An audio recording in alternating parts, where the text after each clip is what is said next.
Les portes en aval sont en train d'ouvrir pour nous. Et voilà, le niveau d'eau dans le sas est le même qu'en aval. Grâce à l'écluse et nos éclusiers, nous sommes 8 pieds plus bas que quand on a commencé. Ça fait combien d'années que vous faites des écluses comme ça? Est-ce que vous le savez? Comme ça, avec les plaisanciers, c'est depuis 2002. 2002, ça fait déjà 9 ans.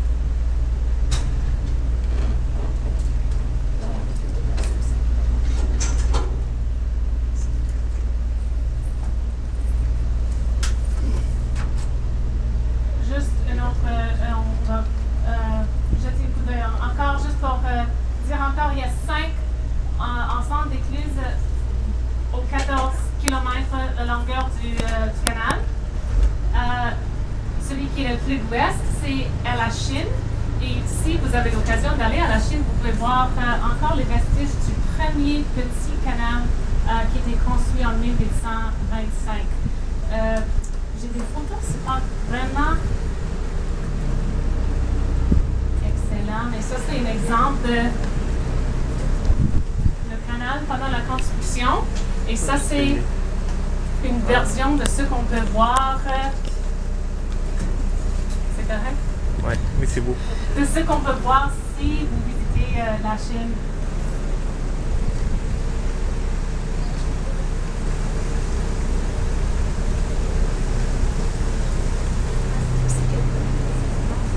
Oui, il y a plusieurs changements. Oui.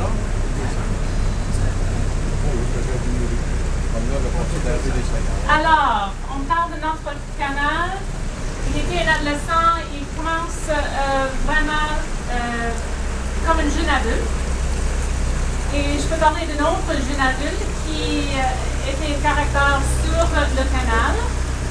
Si vous regardez en côté sud, vous pouvez voir un bâtiment avec des briques rouges.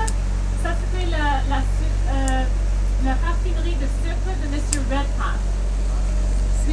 John Redpath était un jeune Écossais qui est venu ici et il est devenu un homme d'affaires.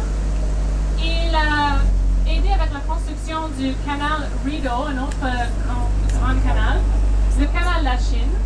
Il a aussi aidé avec la construction de notre cathédrale Notre-Dame en Montréal, qui est impressionnant. Il a fondé le Banque à Montréal et il a fondé une entreprise familiale très, très réussie. Et il avait 2 mariages et 18 enfants. Alors, ça, c'est M. Redpath et son sucrerie. Il était vraiment intéressé à cet endroit, pas juste parce que c'est une voie navigable, parce que ces bateaux avec le canne à sucre viennent directement des Antilles et il stationnait ici pour le canne à sucre. Il a utilisé l'eau pour refroidir les produits. Encore, j'ai une petite photo, mais je ne sais pas si c'est vraiment...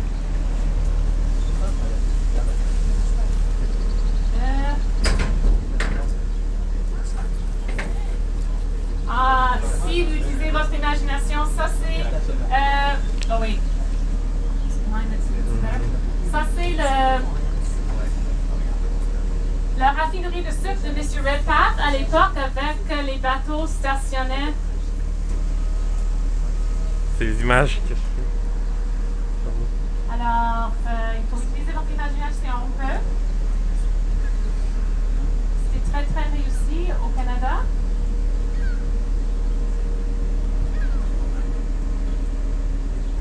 Alors, notre canal, comme jeune adulte, encore attire beaucoup d'attention. Si vous regardez les murs au nord, vous pouvez voir qu'il y a des interruptions dans le mur.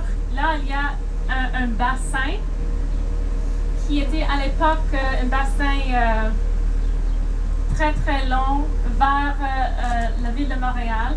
C'était vraiment un endroit, c'est comme un stationnement pour les bateaux, c'est pour le charge et décharge des marchandises, surtout le charbon et la bois. il y avait 4 bassins qui étaient ici à l'époque, avec les hangars à côté pour l'entreposage des marchandises.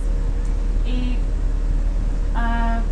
quand on continue, vous pouvez voir, comme j'ai dit, les interruptions dans le mur où il y a seulement le gazon. Ça, c'est il y avait les anciens bassins. J'ai une autre photo, je sais pas. Oh! Je sais pas si vous pouvez imaginer, mais ça, c'est si tu étais dans le bassin et tu regardais Monsieur Redpath, ça c'est le canal en arrière, et ça c'est le bassin, c'est assez grand les bassins. Ça c'est Monsieur la raffinerie de Redpath, ça c'est le canal en arrière, et ça c'est le bassin. Alors c'est comme, on regarde comme ça. C'est difficile à imaginer, mais c'est la seule photo que j'ai aujourd'hui. L'entreposage de bois et de charbon. Oui.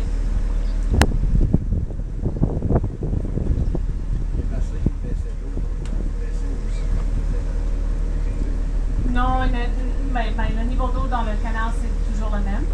C'est seulement quand on fait l'éclusage qu'on pas de changement dans le niveau d'eau dans les bassins. Alors, on approche vers la fin du 19e siècle et notre canal approche le sommet de sa vie. Presque. Il est un adulte et c'est pas seulement comme une voie navigable, une des plus importantes voies navigables du Canada ou du monde, mais aussi une voie pour la transportation et pour la production à cause de l'énergie hydraulique. Alors, il y avait à la fin du 19e siècle, il y avait plus que 100 compagnies qui s'installaient ici au Berge. Pour la facilité de transport et la facilité d'avoir une ressource comme l'énergie hydraulique. Ça, c'est une interruption dans le mur. Il y avait un autre bassin. Il y avait 4 en tout.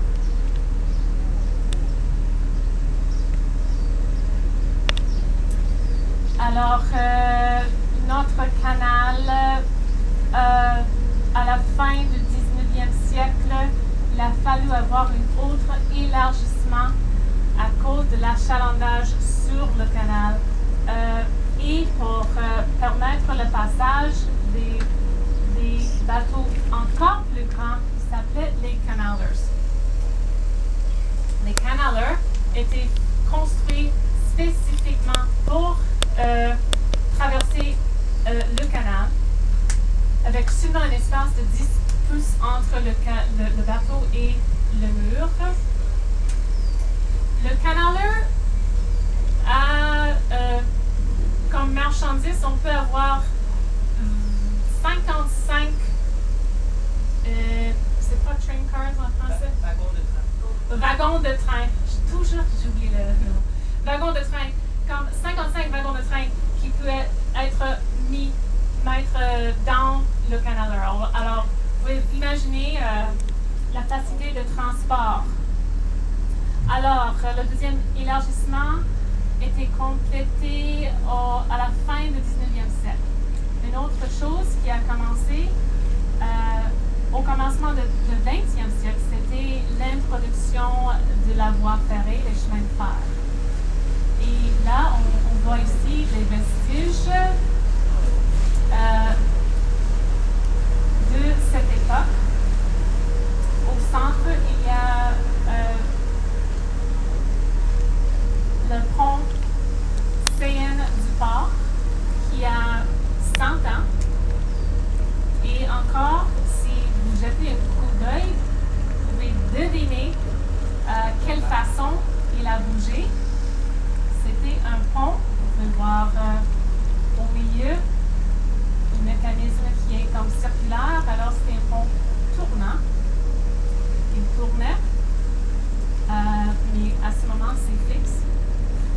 Et un autre pont qui est un peu plus jeune, des années 1940.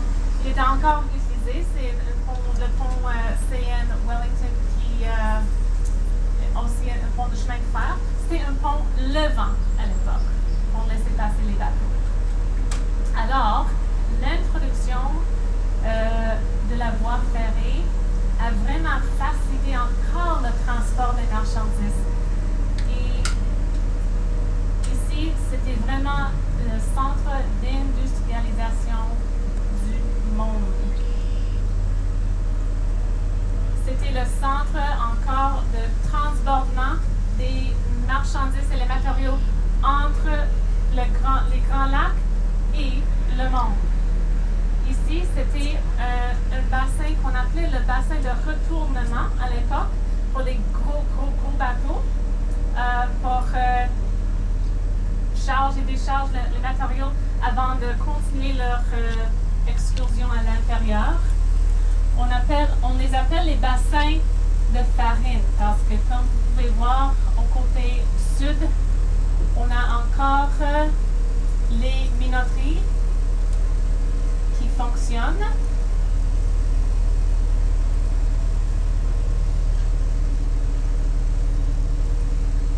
Alors, on approche le sommet de la vie de notre canal. En 100 ans,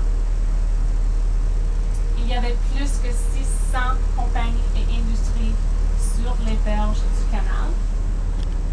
Et ici, c'était vraiment, il raconte l'histoire du Canada et du canal comme le plus grand exportateur des céréales au monde. Ce qu'on va voir quand on continue à l'autre côté du pont, c'est un emblème énorme de notre skyline du Vieux-Port. Il s'appelle silo numéro 5. Et il y avait 3 époques de construction de ce silo. Il a été construit en 1905. Il y a une voie ferrée qui entre dans le silo. Et il est vraiment quelque chose d'impressionnant. Mais comme vous allez voir, à ce moment, il est vacant. Et c'est vraiment ce qu'on voit sur notre canal quand notre histoire continue. Parce que au début, je vous ai demandé de vraiment imaginer un paysage sauvage. Maintenant, je vous demande d'imaginer un paysage complètement mur à mur des usines. Il s'appelait le Smoky Valley à cause de toutes les activités qui se passaient ici. Alors, juste en face de nous, c'est le gigantesque silo numéro 5. Parce que c'est ici que notre histoire va commencer un déclin. On ne peut pas rester au sommet de notre vie toujours. La vie n'est pas éternelle. Alors, aux années de 1950, on avait une autre évolution des bateaux. Ça s'appelait les laquiers. Les laquiers étaient construits spécifiquement pour traverser les grands lacs. Mais il n'y avait pas une façon pour les laquiers de traverser le canal. Il n'y avait pas une façon de encore élargir notre canal à cause des berges qui étaient mur à mur des usines. Alors, c'est là, en 1959, on a vraiment commencé la mort de notre canal. Et c'était avec la construction de cette petite ligne ici, au sud de la fleuve Saint-Laurent. Comme vous vous rappelez, ça c'est le canal de la Chine qui était une voie artificielle ici. Et en 1959, ils ont construit une voie artificielle ici qui s'appelle la voie maritime Saint-Laurent. Avec la voie maritime Saint-Laurent,